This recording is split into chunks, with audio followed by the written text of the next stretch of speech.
Okay, today we've got a robot repair project. This was sent to me from a member of Alpha Drome, Robocopy, and he had posted a picture of this before he'd even received it. I guess a picture he probably pulled off eBay or something. And no one commented on it except for me. I thought it looked pretty cool for a plastic robot. Anyway, he offered to send it to me like a gift that happened at Christmas time, so let's just call it a Christmas gift. Once he finally received it, though, he found that it wasn't in working condition, which of course made me even happier, because then that was going to give me an excuse to take it apart, which is what I love to do. And I have already opened it up. I'm going to show you what I did, but I'm going to take it all apart. It's much easier to take apart than it is to put together, and show you how everything works in there. It's different. There are 14 plastic gears in there and one very specialized cam that I hadn't seen used in a walking mechanism like this before. I've done something similar, but not exactly the same. But got my eye open now because they also sell it in a TV robot version. And I'd love to find that one to go along with this guy. But this is the box for it. And on the top it gives the functions for both robots, as you can see. This would be for the TV robot one on this side, and this is for the guns and Rotomatic one that I have on this side. And clear on the bottom, there's no date anywhere on the toy or on the box that I can find, but you do have a barcode, and it seems like they didn't happen until the mid-1970s or so, somewhere in there. I'm guessing this is probably a 1980s. See, it was a window box toy. On this side, you've got the Rotomatic one. It not only walks, but has swinging arms, a moving head, and then of course it stops with the guns that come out, and Rotomatic. And like I say, when you've got all plastic gears in a toy this inexpensive, you don't really expect it to work. And I didn't, and it didn't. And it sort of did now that I put it back together. But one reason I wanted to take it apart again was to try and lube up where the body rests on the lower part and see if we can get the Rotomatic part working, and maybe lube up the doors, the way the cams open and close the doors in there. But first, let's just see what it's doing now. I've literally only run it once. We're going to see if it works any better here on the second try. Everything's geared down a lot. It's very slow walking, minimal arm movement, very minimal head movement. Let's just give it a go here.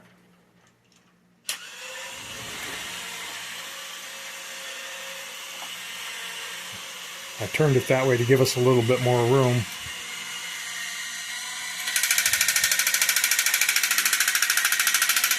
Well, it made it once around. So maybe a little bit of lube would help that. It operates with 2 C cells, as you can see there. And somewhere on the back here, it says bot toy and made in Taiwan or China. Let's see if we can turn this light on, see if this helps. Oh, that's got to help. Get some reflection. There we go. Now you can see that. So you have the light up eyes. There's 2 gun lights when it came out. All right, we're gonna open her up. I'm gonna hope that what I'm doing is on frame because I cannot see the back of the camera while I'm working here in the front. So let's get into it here.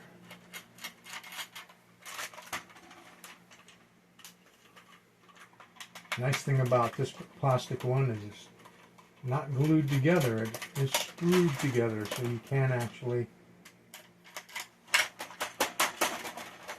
come on, that screw did not drop out. We have to watch that later because I don't want to lose it.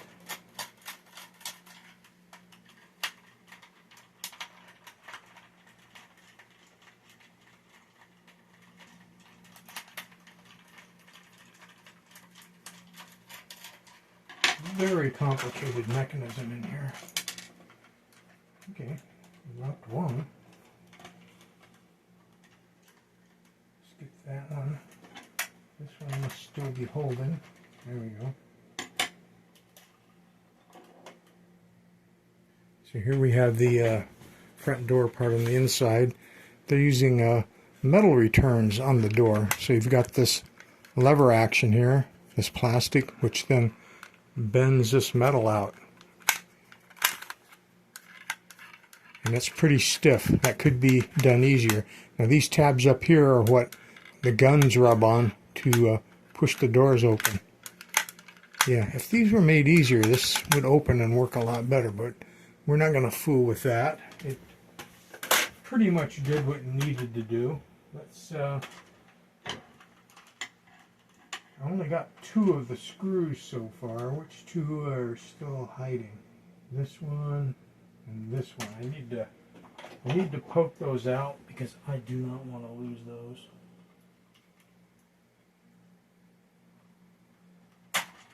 Come on.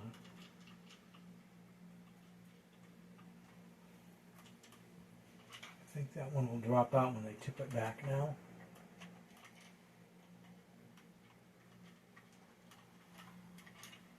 And with any luck, so will that one. There we go. Alright, we're not going to lose the screws now. So let's come around to the front.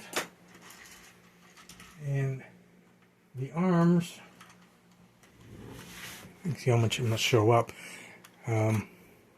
This black bar across here moves back and forth. And I'll show you what moves that in a minute. But you can see it pins into the arms. And that's what makes the arms move. You can see how that one's going in right there. Black on black, I know can be hard to see. But then the top of this arm also has a linkage which goes up, and that's what causes the head to turn. So let's try and get the arms out of the way.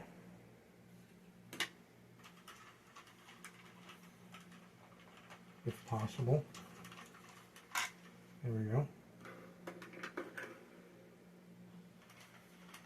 So now we can see a little bit more of what's going on when you look in here at different angles and pull the guns forward. So, like in most toys, the little gear right there on the motor, the one closest, that's an 8-tooth, get it where the wire isn't in the way, this is an 8-tooth gear, 2mm shaft, and it was split, of course, so that one wasn't working. And that's the easy one to replace. Now the hard one to replace is this one here, where I actually ended up having to stack, because again it was 8-tooth, 2mm shaft.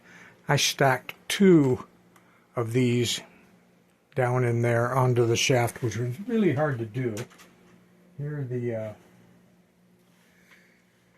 are the original ones.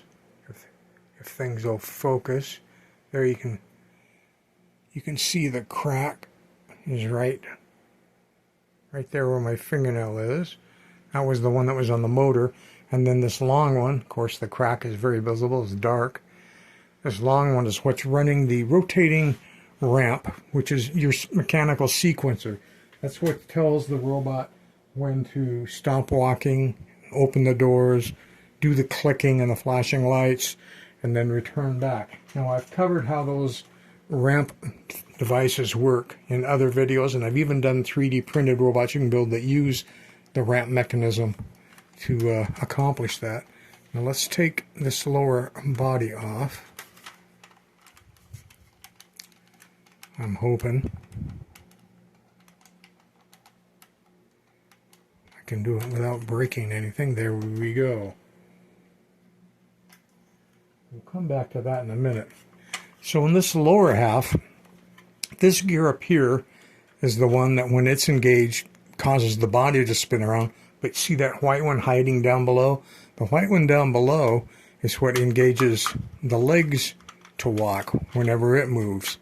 And normally when they transfer this vertical up-down drive to a leg crank drive, they use some specialized gears which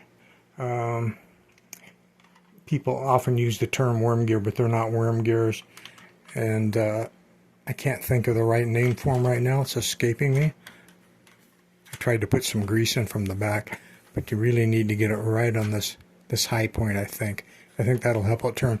Normally I don't grease my Rotomatic, especially not the tin ones, because the grease dries up and gets gummy and it actually makes them work slower. In fact, usually when I get a Rotomatic that doesn't work, a tin one, a Japanese one, if you clean the grease and stuff out, then it'll work again. Graphite would be a much better choice in that particular application. I don't know about graphite being a good choice for this application or not, but I'm trying to debate whether I'm going to open this part up and show you what's inside there. I guess I am. I guess I will. So let's get this screw out of the way.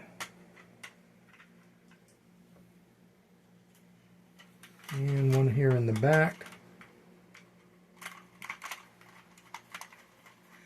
And the reason I'm showing you what's down in here is because it is different than screw drop down into the door. Don't let me forget where that is later, folks. It'll be very hard to find in there anyway. So basically what you have here is this one gear, which is spring-loaded. And you've got this whole mechanism. And there, you see that white thing down on the bottom instead of a gear? You got your legs that are pinned here in the back. So that's the pin point. The front one is the linkage that keeps the foot level, so no matter what position it's in. But right here in the middle, they have a bar right there, which goes in to this cam, which goes up and down and up and down. Kind of see that? Let's get it out. There we go.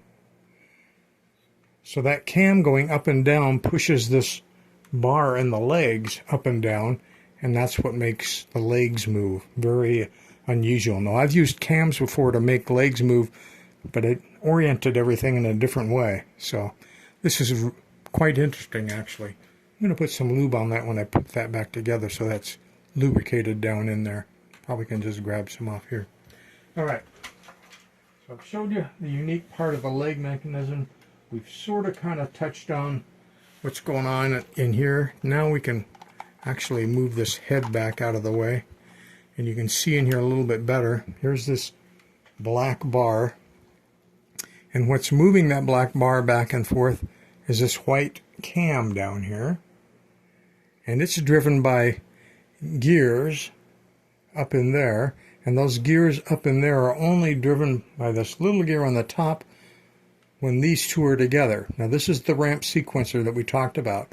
There is a ramp on this lower gear and a slot, and as they rotate, the gears climb, they're spread apart because the ramp starts climbing up till it reaches the top, and when it finally comes back around to an opening, it drops back in again. So I'm going to turn it on. You guys watch the ramp. You'll see how that works. If I can keep it in camera. There we go. Now, see the ramp starting to open?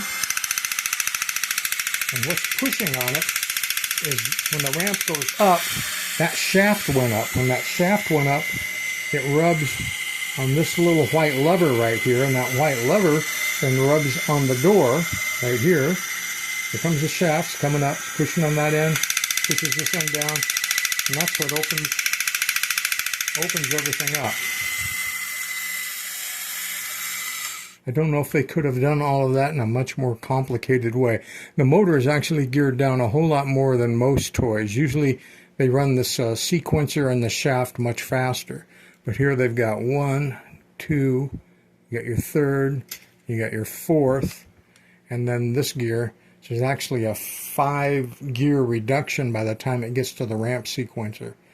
And then, of course, there's the 2 gears there that go up to this cam to drive this linkage back and forth to move the arms and move the head. And the this lever that we talked about that opens the door when it pushes down. Like that. Also, as you can see, moves this switch, which has to do with turning your gun lights on and everything. The clicker and the flashing thing for the switch, see this part right here with these little arms sticking out, is in the back. You won't be able to see that much clearer. So, there you have it. That's what's inside of it. Apparently it's just called Walking Space Robot. And the TV robot version is also called Walking Space Robot. If any of you know a definitive year when it actually came out, I'd love to hear about it.